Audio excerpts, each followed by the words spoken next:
Assalamualaikum warahmatullahi wabarakatuh. Kami dari kelompok 1 akan mempresentasikan chapter 15 mengenai quantitative data analysis about hypothesis testing.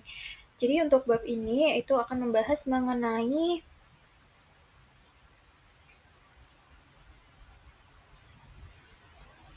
analisis data kuantitatif meliputi hipotesis testing atau pengujian hipotesis. Pertama, kita akan membahas type 1 errors, type 2 errors, and statistical power. Jadi, yang akan kita bahas mengenai kesalahan tipe 1, kesalahan tipe 2, dan daya statistik atau statistical power.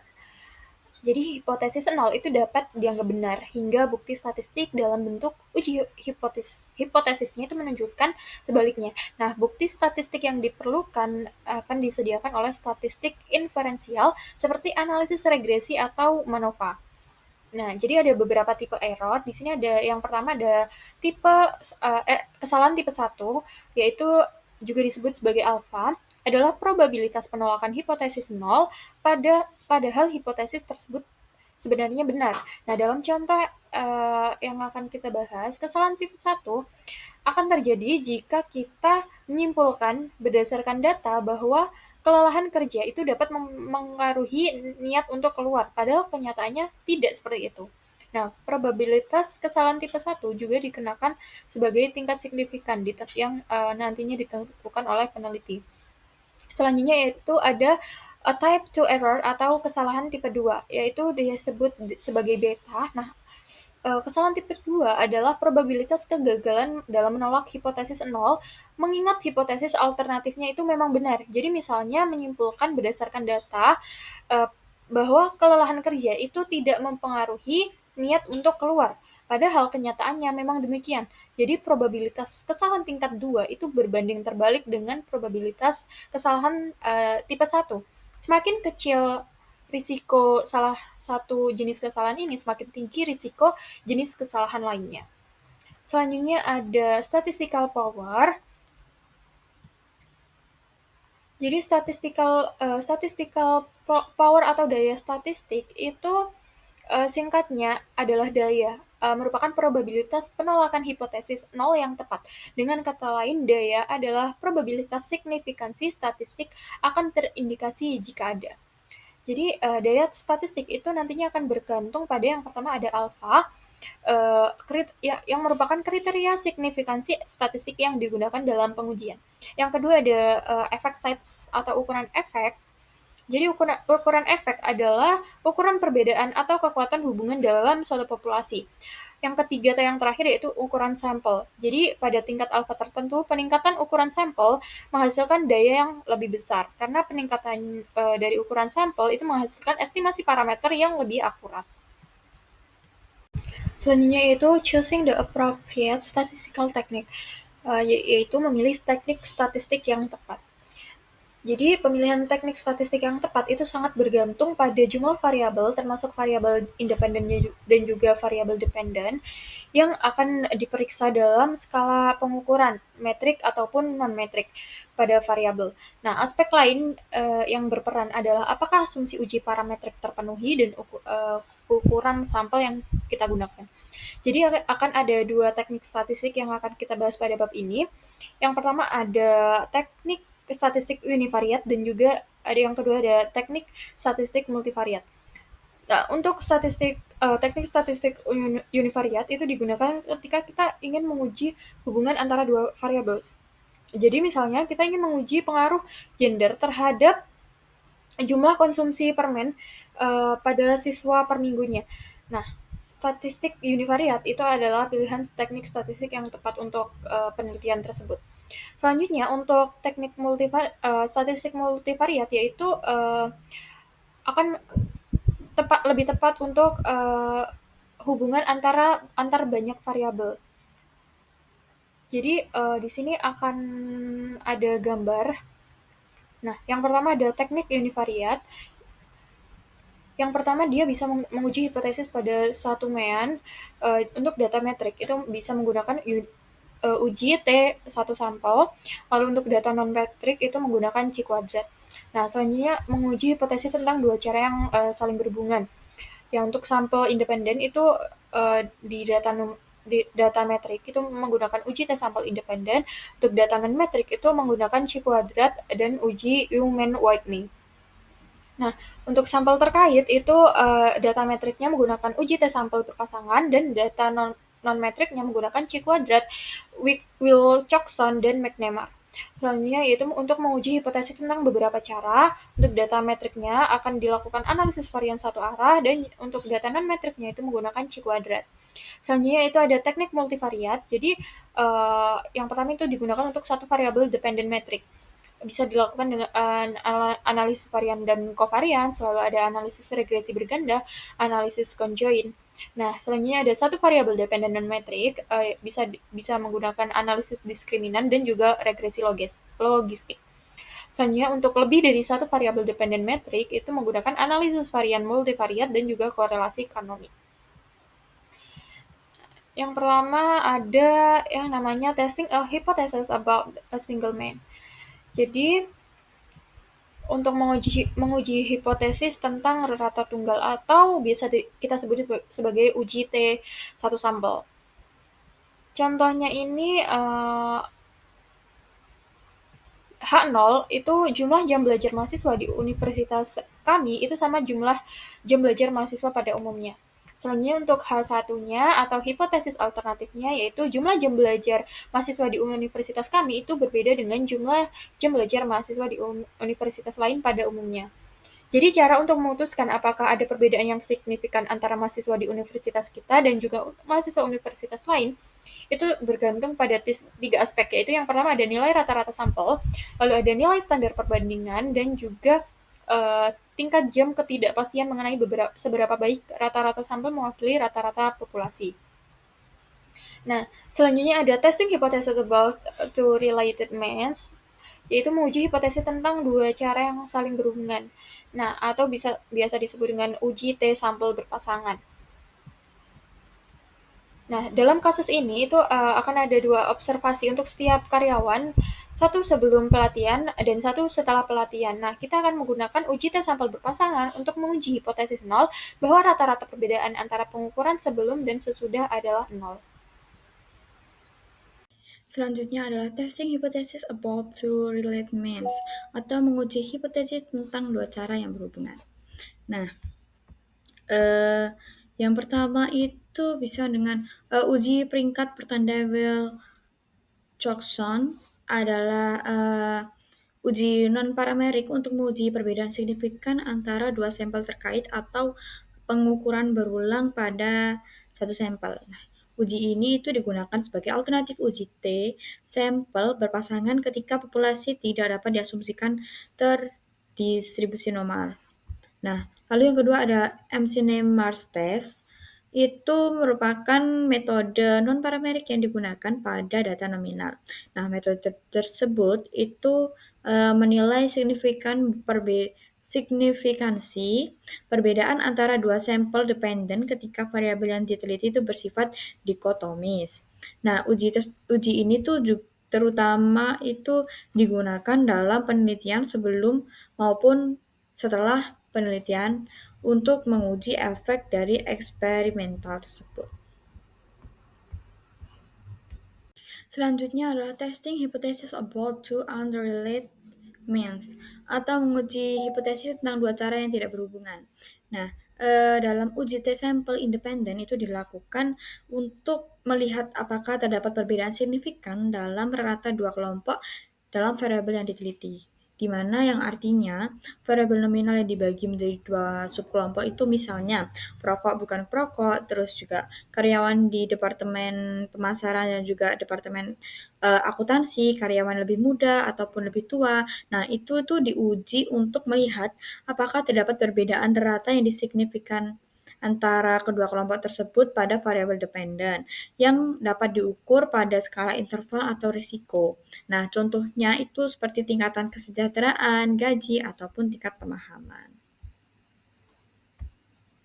Selanjutnya ada testing hypothesis about several means. Nah, atau menguji hipotesis tentang beberapa cara. Nah, dalam uji atau sampel independen itu menunjukkan apakah rata-rata yang kita miliki atau tidak perbedaan rata-rata yang signifikan dalam suatu variabel dependen antara dua kelompok, analisis varians atau ANOVA itu dapat membantu untuk memeriksakan perbedaan rata-rata yang signifikan di antara lebih dari dua kelompok pada variabel dependen interval ataupun rasio skala. Contohnya nih, apakah ada perbedaan yang signifikan dalam jumlah penjualan oleh 4 kelompok tenaga penjualan. Nah, tenaga penjualan itu terdiri seperti mereka yang dikirim ke sekolah pelatihan, pelatihan di tempat kerja selama kunjungan lapangan, terus juga mereka yang telah dibimbing oleh manajer penjualan, ataupun mereka yang tidak memiliki dari ketiga yang di atas itu. Terus juga hasil dari ANOVA tersebut itu menunjukkan apakah rata-rata berbagai kelompok itu berbeda secara signifikan satu sama lain. Nah, sebagaimana ditunjukkan oleh statistik F, di mana statistik F itu menunjukkan apakah dua varian sampel itu berbeda satu sama lain atau berasal dari populasi yang sama. Nah, distribusi F itu merupakan distribusi probabilitas varian sampel dan keluarga distribusinya itu berubah seiring dengan perubahan ukuran sampel. Selanjutnya adalah regression analysis atau analisis regresi. Analisis regresi sederhana itu digunakan dalam situasi di mana satu variabel bebas dihipotesiskan untuk mempengaruhi satu variabel dependen. Misalnya, asumsikan bahwa ada usulan bahwa kecenderungan untuk membeli suatu produk hanya bergantung pada kualitas yang dirasakannya dalam sebuah produk. Dalam hal ini, kita harus mengumpulkan informasi tentang kualitas yang dirasakan dan kecenderungan untuk membeli suatu produk. Lalu akan membuat plot data untuk mendapatkan beberapa gagasan pertama tentang hubungan antara variabel-variabel ini. Ide dasar untuk analisis regresi berganda itu sebenarnya mirip dengan analisis regresi sederhana.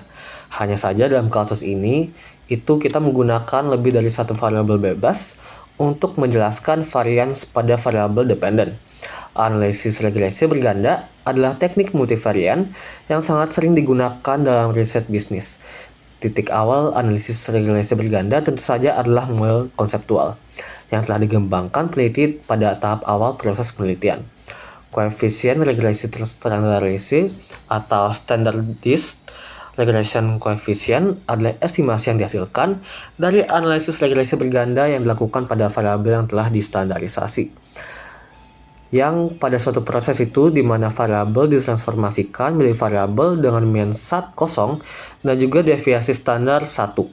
Lalu ada regression with dummy variables, di mana variabel dummy adalah variabel yang memiliki dua atau lebih level berbeda yang diberikan kode 0 dan juga atau juga 1. Variabel dummy memungkinkan kita untuk menggunakan variabel nominal atau ordinal sebagai variabel independen untuk menjelaskan, memahami, dan memprediksi variabel dependen. Lalu ada multicollinearity, adalah fenomena statistik yang sering dijumpai di mana dua atau lebih variabel independen dalam model regresi berganda sangat berkorelasi. Selanjutnya ada Excel-Shire Enterprises Hypothesis Testing atau Excel-Shire Enterprises pengujian hipotesis. Hipotesis berikut dibuat untuk penelitian seperti yang dinyatakan sebelumnya, di mana terdapat 4 hipotesis. Yang pertama itu pengayaan pekerjaan memiliki efek negatif terhadap niat untuk keluar. Kedua itu keadilan yang dirasakan memiliki efek negatif terhadap niat untuk keluar. Yang ketiga itu kelelahan memiliki efek positif terhadap keinginan untuk keluar. Dan yang terakhir itu kepuasan kerja memediasi hubungan antara pengayaan pekerjaan, persepsi ekuitas, dan kelelahan pada niat untuk pergi. Hipotesis-hipotesis ini memerlukan penggunaan analisis regresi termediasi atau semua variabel diukur pada tingkat interval. Selanjutnya ada interpretasi keseluruhan dan rekomendasi kepada Presiden, di mana dari hasil uji hipotesis tersebut jelas bahwa persepsi ekuitas dan pengayaan pekerjaan memengaruhi niat karyawan untuk keluar, memulai kepuasan kerjanya. Dari hasil deskriptif, kita telah melihat bahwa rata-rata persepsi ekuitas dengan angka rendah dan rata-rata pengayaan pekerjaan jelas lebih tinggi, tetapi masih di bawah standar perusahaan. Oleh karena itu, Jika retensi karyawan merupakan prioritas utama bagi presiden, penting untuk merumuskan kebijakan dan praktik yang membantu meningkatkan persepsi ekuitas dan mendesain ulang pekerjaan sedemikian rupa sehingga lebih menantang bagi karyawan. Untuk memperkaya pekerjaan karyawan, Presiden mungkin ingin meningkatkan beberapa tujuan. Yang pertama yaitu eh, kurangi pekerjaan yang berulang. Yang kedua itu meningkatkan perasaan pengakuan dan pencapaian karyawan.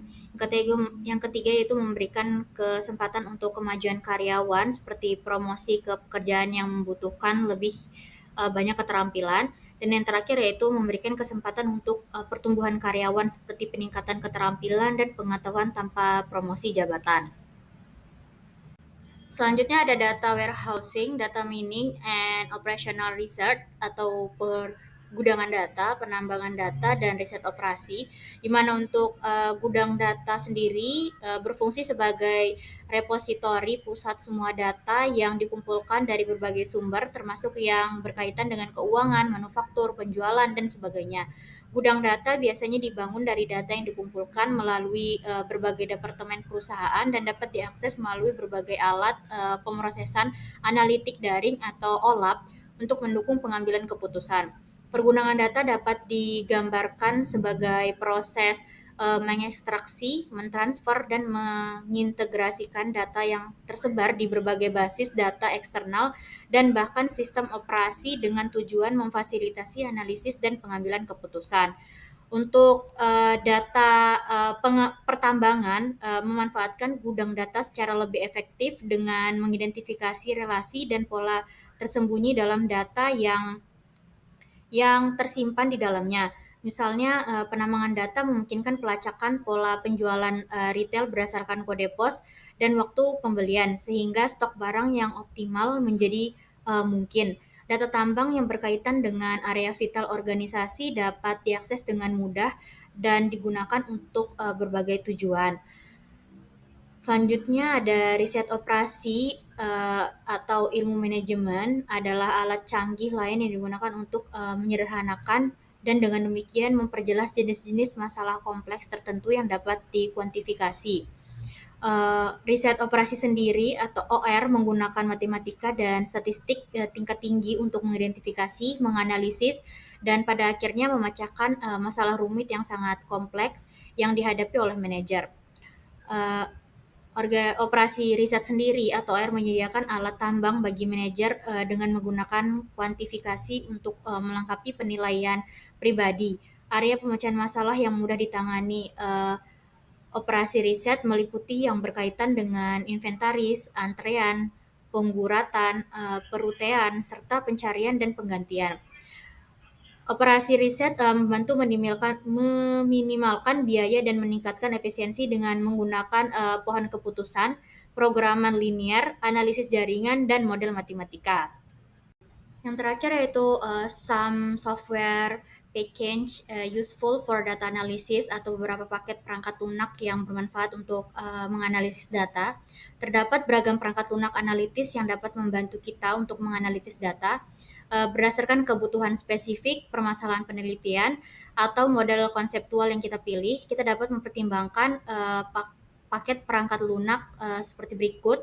Yang pertama yaitu LISREL, yaitu LISREL ini dirancang untuk mengestimasi dan menguji model persamaan struktural. Model persamaan struktural adalah model statistik kompleks yang menggambarkan hubungan linear antara variabel laten atau tidak teramat dan variabel manifest atau teramati.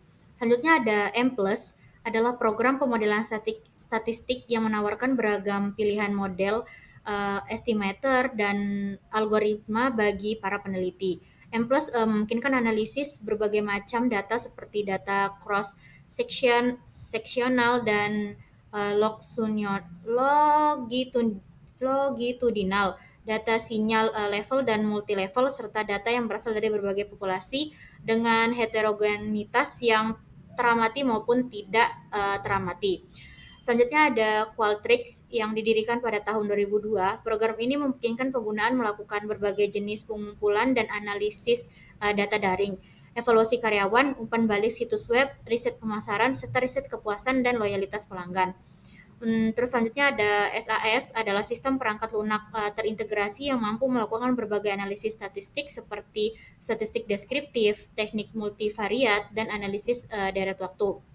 Selanjutnya ada SPSS atau Statistical Change for the Social Science adalah program manajemen dan analisis data yang dirancang untuk melakukan analisis data statistik, termasuk statistik deskriptif seperti plot, frekuensi, bagan, daftar, serta prosedur statistik inferensial dan multivariat yang canggih seperti analisis varian atau ANOVA, analisis faktor, analisis cluster, dan analisis data kategoris. Selanjutnya itu SPSS AMOS yang dirancang untuk memperkirakan dan menguji model persamaan struktural. Stata adalah paket perangkat lunak statistik tujuan umum yang mendukung berbagai metode statistik dan ekonometrika, grafik, dan fitur-fitur tambahan untuk manipulasi data, pemrograman, dan manipulasi matriks. Sekian pemaparan materi dari kelompok kami, kurang lebihnya mohon maaf. Terima kasih. Wassalamualaikum warahmatullahi wabarakatuh.